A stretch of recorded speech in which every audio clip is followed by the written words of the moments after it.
وقل جاء الحق وزهق الباطل إن الباطل كان زهوقا. Assalamualaikum warahmatullahi wabarakatuh. Sahabat Ruqyah dimanapun antum dan antuna berada, semoga Allah selalu senantiasa melimpahkan rahmat serta nikmatnya kepada kita semua, dan Allah jaga dari setiap langkah kita dari malapetaka dan mara bahaya gangguan jin dan syaitan. Dan semoga Allah tanamkan keimanan dan keislaman di hati kita hingga akhir hayat kita. Amin ya rabbal alamin. Nah, di video kali ini saya akan memberikan sedikit ilmu ataupun pengetahuan kepada kalian semua bagaimana cara ruqyah mandiri ataupun tutorial cara ruqyah mandiri. Karena di video yang lalu saya sudah memberikan sedikit penjelasan bagaimana kita mengetahui apakah di diri kita ada gangguan jin atau tidak, ataupun ciri-ciri gangguan jin. Nah, mungkin saja dari pengetahuan tersebut ternyata ada pada tubuh kita ciri-ciri tersebut. Nah, tindakan selanjutnya adalah ruqyah mandiri. Nah, sebelum kita lanjut ke dalam pembahasan, silakan kalian tekan tombol subscribe dan aktifkan lonceng notifikasinya agar channel ini terus berkembang dan tentunya bermanfaat bagi umat. Mungkin di antara kita masih banyak yang belum paham dengan istilah ruqyah mandiri. Nah, apa sih ruqyah mandiri itu? Ruqyah mandiri adalah ruqyah ataupun doa yang kita lakukan secara mandiri ataupun kita sendiri yang melakukannya dengan tujuan untuk meminta perlindungan kepada Allah Subhanahu wa taala, memohon kepada Allah untuk kesembuhan serta memohon kepada Allah perlindungan dari seluruh mara bahaya gangguan jin dan syaitan. Nah, inilah yang disebut ataupun yang katakan dengan ruqyah mandiri. Cara ruqyah mandiri, yang pertama yang mesti kalian lakukan adalah berwudu. Ya, kalian mesti suci dari hadas, ya, kecil maupun besar. Yang kemudian kedua, kalian mesti menutup aurat. Ya, bagi yang perempuan silakan gunakan mukena, dan juga bagi laki-laki silakan tutup auratnya. Ya, boleh pakai sarung ataupun pakai celana panjang ataupun pakai gamis ataupun jubah. Nah, setelah itu silakan kalian cari tempat yang bersih dari najis ataupun kotoran. Nah, setelah itu selesai, maka kita langsung masuk ke dalam tata cara ruqyah mandiri. Yang pertama yang mesti dilakukan adalah pasang niat. Ya, niat ini sangat penting untuk menentukan hasilnya. Karena kalau kita niatkan betul-betul karena Allah, maka insya Allah hati kita ikhlas. Semakin ikhlas hati kita, semakin memungkinkan untuk doa-doa kita akan dikabulkan oleh Allah. Nah, pertama niat, dan yang kedua yang mesti kita baca adalah bacaan-bacaan yang umum ataupun yang telah diajarkan oleh Nabi Sallallahu Alaihi Wasallam dalam ruqyah mandiri.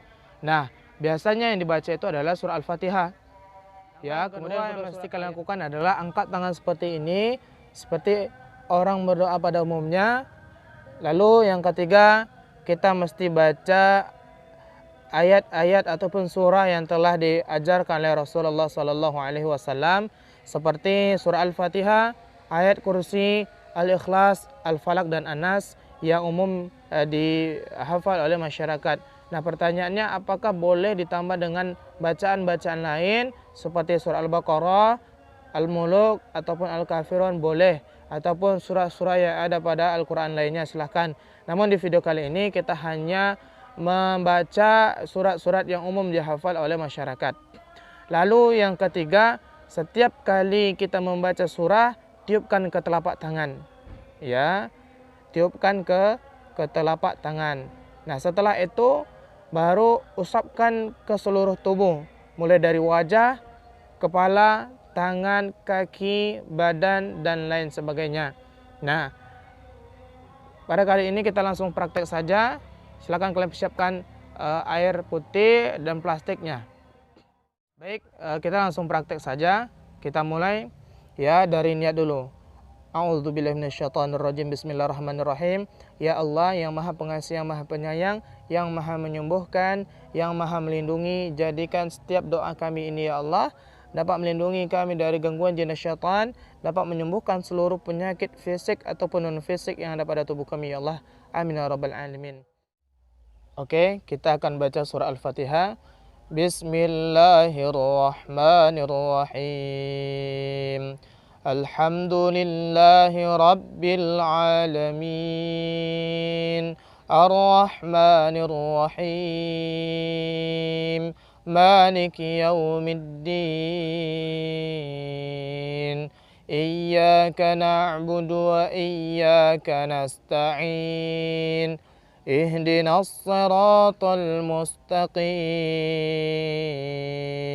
صراط الذين أنعمت عليهم غير المغضوب عليهم ولا الضالين amin. Lalu tiupkan ke telapak tangan. Nah, surah ini boleh kita baca sekali ataupun 3 kali. Oke. Yang kedua, kita baca surat ataupun ayat kursi. Bismillahirrahmanirrahim. Allahu la ilaha illa huwal hayyul qayyum. La ta'khudhuhu sinatun wa la nawm. Lahu ma fis samawati wa ma fil ardh. من ذا الذي يشفع عنده إلا بإذنه يعلم ما بين أيديهم وما خلفهم ولا يحيطون بشيء من علمه إلا بما شاء وسع كرسيه السماوات والأرض ولا يؤوده حفظهما وهو العلي العظيم. Lalu tiupkan kembali. Boleh dibaca sekali ataupun 3 kali. Selanjutnya kita baca surat Al-Ikhlas. Bismillahirrahmanirrahim. Qul huwallahu ahad. Allahus samad. Lam yalid wa lam yulad wa lam yakul lahu kufuwan ahad. Lalu tiupkan kembali. Lalu kita akan baca surah Al-Falaq. Bismillahirrahmanirrahim. Qul a'udzu birabbil falaq min syarri ma khalaq wa min syarri ghasiqin idza waqab wa min syarrin naffatsati fil uqad wa min syarri hasidin idza hasad. Lalu tiupkan ke telapak tangan lagi. Lalu yang terakhir kita baca surat An-Nas. Bismillahirrahmanirrahim. Qul a'udzu birabbin nas malikin nas ilahin nas min syarril waswasil khannas alladzi yuwaswisu fi sudurin nas minal jinnati wan nas minal jinnati wan nas. Lalu tiupkan lagi. Setelah itu usapkan ke wajah. Lalu sapukan. Setelah itu usapkan ke kepala. Lalu disapu. Setelah itu ke tangan sebelah kanan. Disapu. Terus bagian bawah juga mesti disapu. Lalu pindah ke tangan sebelah kiri. Bagian bawahnya. Kemudian bagian depan hingga ke bawah hingga ke ujung kaki. Ya, diulangi. Lalu bagian belakang mesti diusap juga. Oke, diusap sampai 3 kali. Nah, pada saat ruqyah mandiri ini jika ada dirasakan atau merasakan sesuatu di tubuh seperti pusing, sakit kepala, berat, panas, sesak, deg-degan, cemas, mual, ya, maka diulangi ataupun disentuh di bagian yang Anda rasakan.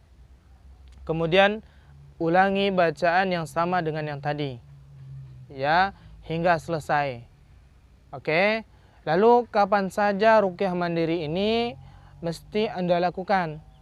Nah, untuk melatih diri Anda ya supaya terbiasa melakukan ruqyah mandiri, maka silakan Anda lakukan setiap kali selesai sholat fardu. Ya, minimal Anda lakukan sebelum tidur. Nah, silakan Anda praktekkan di rumah, ya, silakan Anda amalkan di rumah, semoga bermanfaat. Ya, mudah-mudahan menjadi amal jariah dan ilmu bermanfaat, dan semoga pahalanya mengalir terus-menerus, dan semoga Allah berikan kesembuhan kepada kalian. Terima kasih ya atas perhatiannya. Mudah-mudahan bermanfaat. Saya akhiri, wassalamualaikum warahmatullahi wabarakatuh.